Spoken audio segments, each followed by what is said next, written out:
before we left, we had prop bets. We always give you a Vegas thinks about the sports world, and you came up with some gambling prop bets for the station and our conduct out here.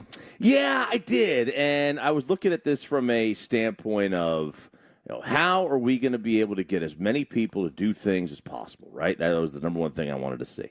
And the first one I had on here was the amount of times Bobby was going to find an excuse not to do things, not to do things with us. Smash the over, my guy. Smash the over? Yeah, we didn't smash the over on this one. We did take the over, but we didn't smash the over. The over-under was set at 3.5 on the amount of excuses that you were going to come up with. This originally was about the Jerry party, right? We had to morph it because we had found out that day that we were not going to be out here during the Jerry party. We had to transition it, yeah. 3.5. 3.5 was the over-under. I think we hit it. We hit it by day 3. Did we? Or this might be a technicality. Did I just have one excuse that then carried through the rest of the week? Where I was just like, I'm not going out. Do you think that you overhyped and talked a bigger game than you produced? Yeah, absolutely. Absolutely. Now, why do you think you didn't produce it? Honestly, and when we get into the 10 things that I learned, one of them was make sure your scripts are filled before you leave. And so, man, the lack of Adderall was making me tired, for one. 2, it's much easier to bounce back the following morning and be like, I can go on 4 hours sleep and having some beverages the night before. And in general, as Zach Wolchuk told me, he's like, I think it's caused a chemical imbalance, you being without it, and now you're irritable. All right, so you did have the Adderall excuse. You had the no seafood excuse. No seafood. Oh, yeah. Right? And then... I'm mad at Jared Sandler excuse. Bobby, no seafood belt. Yep. And then there was the I've got to do a podcast. So there's 4. Which I was getting yelled at for doing those podcasts with Broadus for being 2 minutes late. Enough so to the extent that Peyton Russell, after done recording, called me and had to go, hey, buddy, you doing okay? Is everything all right? I can't wait for Broadus to snap. It's close. It's close. He just thinks he's such a warrior and a machine, and it's not going to eventually build up and explode, internal combustion. It's happening. It is going to. I don't know when, but I know it's going to happen. Yeah. Okay. He was teetering on being a little jackass last night. With me, and he's just I can tell with his tone and his speed of his words and everything, and it's coming. It's coming soon. So that the overhit on that first one of Bobby's. This next one is kind of murky. Number of times we would see Dawson, just see him, just visually have him come into our eyes, outside of the construct of camp out here in the at the table. Yeah, broadcast tent. Broadcast tent. And I set it at 1.5, and I'm still on the same floor as Dawson. And I saw him leaving. I saw him going into the elevator. But he was coming to the show. Okay. So, I think that counts as at camp, at the broadcast. Right. I'll see you in Oxnard, sir. Because he what happened to him? He rode with us one day, so that doesn't count to you? He rode us to camp. We're coming here to broadcast. So that doesn't count, then. Anything to do with the broadcast. Ooh. He was not at the team dinner. He flew back here for his daughter's birthday. Him and Hagelin texted last night. They were in for the final meal. And I was downstairs with y'all for a good 40 minutes. Neither one of them were there. Neither one of them. Did they go to dinner? No. They didn't show up later. They didn't show up at all. Yeah, but they both said in. And then crickets. Nothing happened. I blame Ruben on that one. Ruben never gave a time to come down. Yeah. Under for me with Gavin Dawson seeing him out here. Okay, so if we're counting them even coming, are we counting coming back from camp and seeing him get on the elevator to go up to his room? No. Okay, then I saw him 0 times. Yeah. That's surprising. I did think I'd see him at least twice, so I missed that one. That was a good line. That was a better line than I initially thought. All right, this one. This got, I think, the under hit on this one. Number of fights Sean will get into with Cowboys PR over the guest list. I had it at 1.5. I don't recall a beef.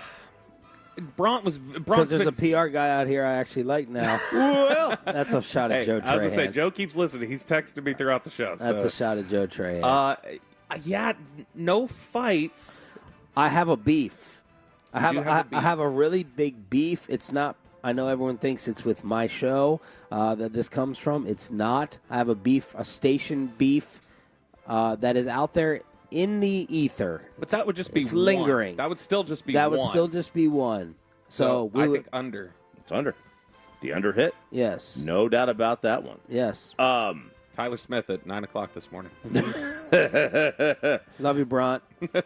Or Bronte, as some people are calling him. This one was a minus. This is a minus plus one, not an over under. Will I take any? Actually, let me. I can't let that category go by without picking a fight with somebody. Okay. The security policies out here change every damn day. I don't know whether that's the Cowboys, your boy who works for the Cowboys, but the Oxnard staff, you can go up this ramp, you can't go up this ramp. You can go in this gate, you can go out this gate. Coming in the morning, who you guys with? Yo, man, it's our 14th straight day here. We're with the radio. It's the same thing. I take issue with Oxnard this time. Usually the nicest people, and they still are very nice, very inconsistent with the policies. Yeah, I'm not a fan of whatever his name is.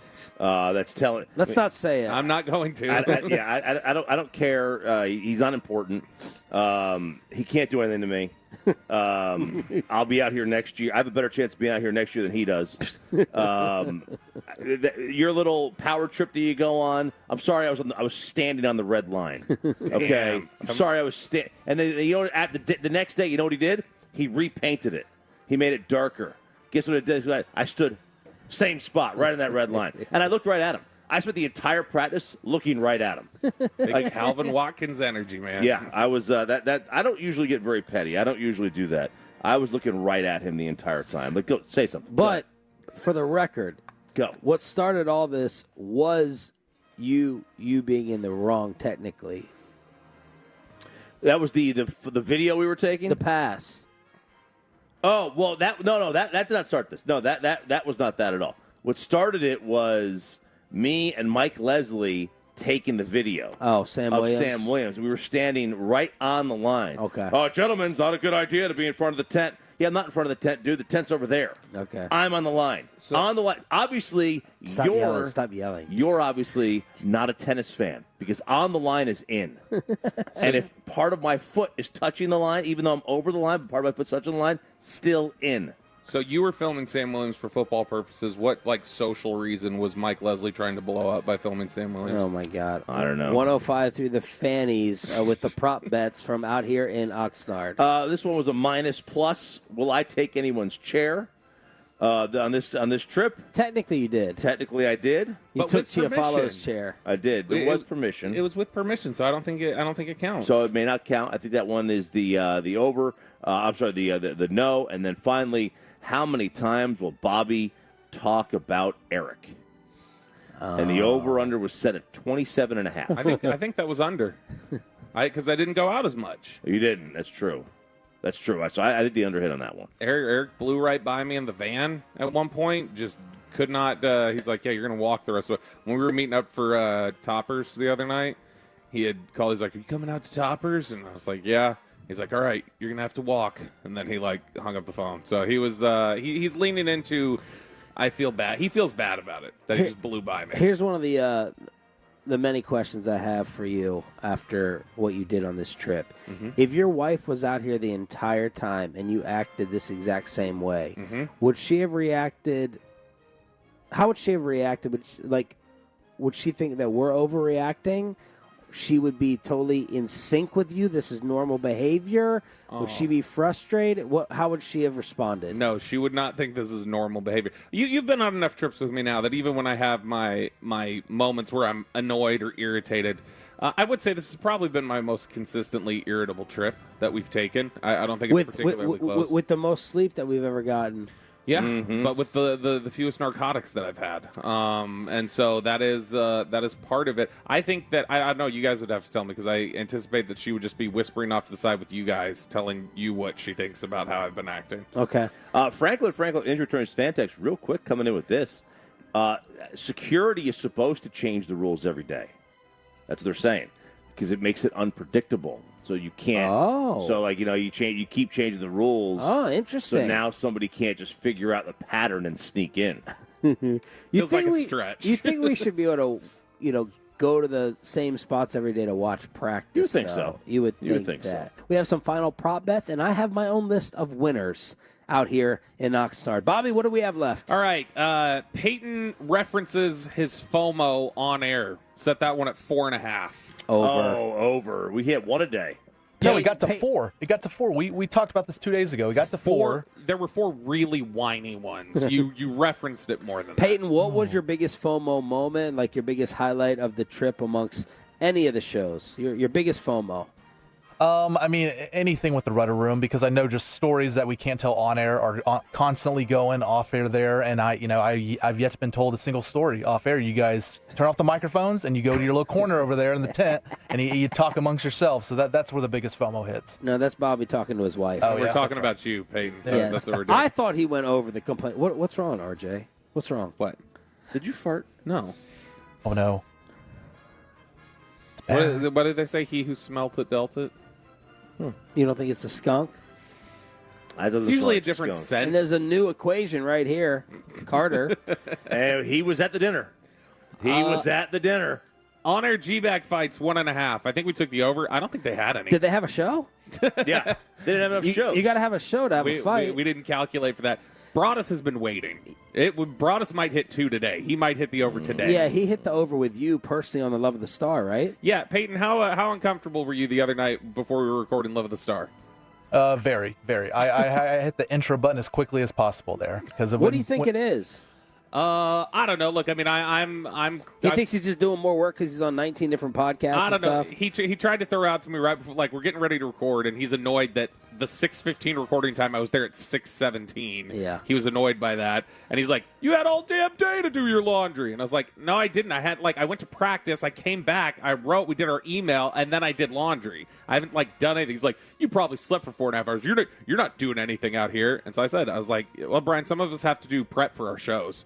And then Peyton hit the show intro. Yeah, and it bled over. If you watch Love of the Star the first minute, you can see Brian coming back chuckling and going like, well, what's your problem? What's your problem? But, yeah, we had off-air G-bag fights, plenty of those. Let's see here. Number of times Bobby is the last one in the lobby before we leave, 3.5. That was 0. That was 0, but we talked about this. Bobby was going to purposely get there earlier than everybody else just to prove a point. I was the last one every morning. Yeah, I don't think there was maybe one morning Ruben was last, maybe. Yeah, I even moved the departure time back, which we got to thank Tim Collins for adjusting it and hooking us up with that. But, I mean, I was the last one, but I still wasn't late. Maybe a minute late. Maybe 1 minute. No, I mean, we were in here pretty comfortably every day. I mean, the most the touchiest day was the day we left the earliest at 3:15. Yeah, that was the one that was the closest. So I had to get us in. No, yeah, with Sean just barking, "Hey, come down here!" Number of times we're told by Cowboys staff that we're too loud. 1.5.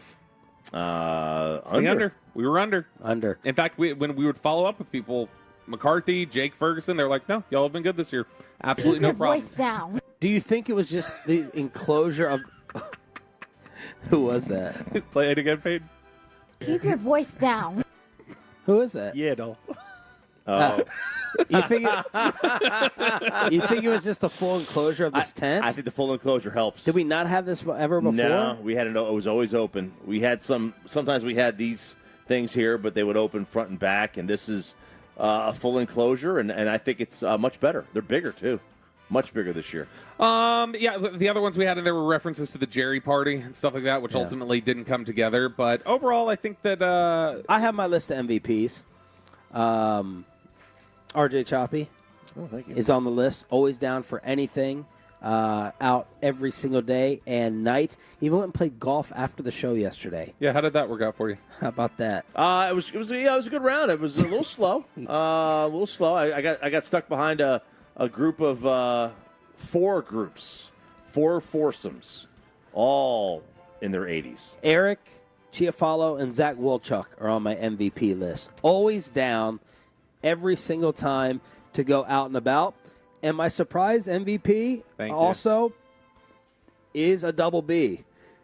Yes. Brian Broadus was at every dinner and mostly every single event. he was down to be out, and no one is working harder than him except for their radio shows actually being on air. So Broadus, RJ, Zach, Eric, and Carter's been getting a lot of props. The press conference, the fan combine. I think that was Spittle's favorite thing of the whole trip. It was fun. And Ruben too. Ruben wasn't here the whole time. That's he gets, true. Half second half MVP. He's Joe Flacco coming in for the last 5 years. Yeah. You did not have my name on there. Did you overlook me like Dan Orlovsky did with Dak? No, I've never been happier about a vacation, and I'm going to be stuck at home with 2 children, not going to Mexico. Scheduling off and away from you for a week is the best thing, the smartest thing I maybe have ever done. I got to get a Bobby break. I got to get a Bobby break. You're not going to because you got to have the guest room. I know that's right. He's leaving at my house tonight, leaving the airport. You're welcome if you need it.